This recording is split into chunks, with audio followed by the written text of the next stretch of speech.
Shalom saudara yang terkasih dalam Kristus. Salam jumpa dalam program Tuhan adalah Gembalaku. Bagaimana kabar saudara hari ini? Saya berharap saudara semua dalam keadaan yang baik. Mungkin saudara saat ini sedang mempersiapkan banyak hal. Pekerjaan, janji temu dengan seseorang, tugas rumah, bahkan mungkin rencana masa depan. Tapi biarlah hari ini kita bersama-sama menenangkan hati kita sejenak dan merenungkan bahwa hidup bukan hanya tentang mengatur agenda, tetapi juga tentang mendengar arah dari Tuhan. Mari kita bersama-sama membaca kembali dari Amsal 16 ayat 9 dan 10. Hati manusia memikir-mikirkan jalannya, tetapi Tuhanlah yang menentukan arah langkahnya. Keputusan dari Allah ada di bibir raja. Kalau ia mengadili, mulutnya tidak berbuat salah. Saudara, ayat yang ke-9 mengungkapkan sebuah ketegangan yang mungkin kita semua alami.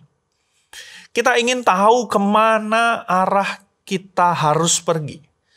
Dan kita suka merasa untuk bisa mengendalikan arah itu.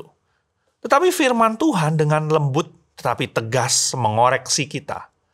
Tuhanlah yang menentukan arah langkahnya. Artinya, kita memang perlu merencanakan. Tetapi jangan lupa kita bukan penentu akhir.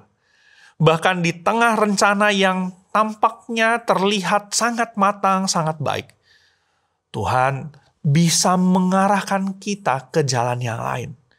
Bukan untuk menyulitkan kita, saudara-saudara, tetapi justru untuk menyelamatkan setiap kita.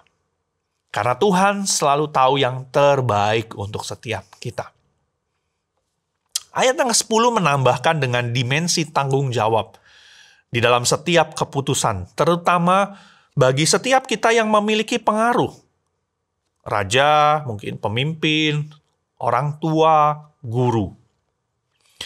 Ketika kita berbicara dan memutuskan, kita perlu ingat bahwa kata-kata kita itu bisa membawa hidup ataupun juga bisa membawa luka. Maka bukan hanya arah hidup, tetapi juga keputusan-keputusan kecil kita perlu dituntun oleh Tuhan. Seorang jemaat muda bercerita bahwa ia pernah menerima 2 tawaran pekerjaan. Satu di kota yang besar dengan tentu saja gaji yang lebih tinggi. Satu lagi di kota kecil, tetapi dekat dengan orang tuanya yang saat itu sedang sakit.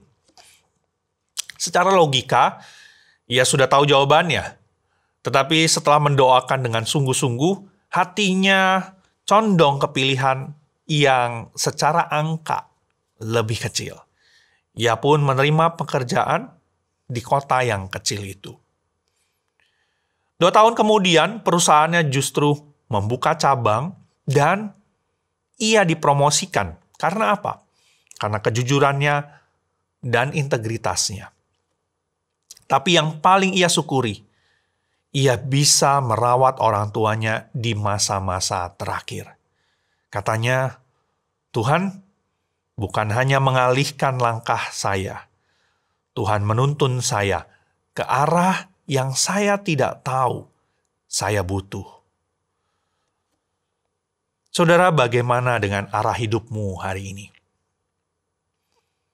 Apakah saudara berjalan karena keyakinan atau sekedar mengikuti arus? Apakah saudara terbuka jika Tuhan menuntun langkah saudara ke arah yang berbeda dari rencanamu, bahkan dari arus yang ada? Mungkin saudara sedang di persimpangan. Mungkin saudara merasa Tuhan membelokkan jalan saudara. Jangan takut. Kalau langkah kita dipimpin oleh Tuhan, meskipun terasa memutar, ujungnya selalu mengarah kepada kebaikan. Hari ini, jangan sekedar berjalan. Biarkan Tuhan menuntun arah langkahmu. Karena hidup bukan hanya tentang mencapai tujuan, tetapi tentang sampai dengan setia di tempat yang Tuhan sendiri arahkan. Kiranya Tuhan memberkati perjalanan saudara hari ini. Mari kita bersatu dalam doa. Ya Tuhan, biarlah setiap kami tidak hanya memikirkan agenda-agenda kami, tetapi biarlah setiap kami boleh datang kepadamu dan bertanya, arah mana yang harus kami ambil? Tuhan, pimpinlah hidup setiap kami. Kalau mungkin saat ini kami sedang menuju kepada arah yang salah, belokkan kami Tuhan, supaya kami boleh berjalan sesuai dengan kehendak-Mu. Pimpinlah setiap langkah kami. Dan kami boleh memperhatikan apa yang kami lakukan, apa yang kami katakan, apa yang kami pikirkan. Dan biarlah semuanya boleh sesuai dengan apa yang Tuhan mau. Ya Tuhan, kami menyerahkan sepenuhnya hidup kami ke dalam tangan-Mu. Tolonglah kami. Di dalam nama Tuhan kami, Tuhan Yesus, Allah kami yang hidup, kami berdoa dan mengucap syukur. Amin. Tuhan Yesus memberkati.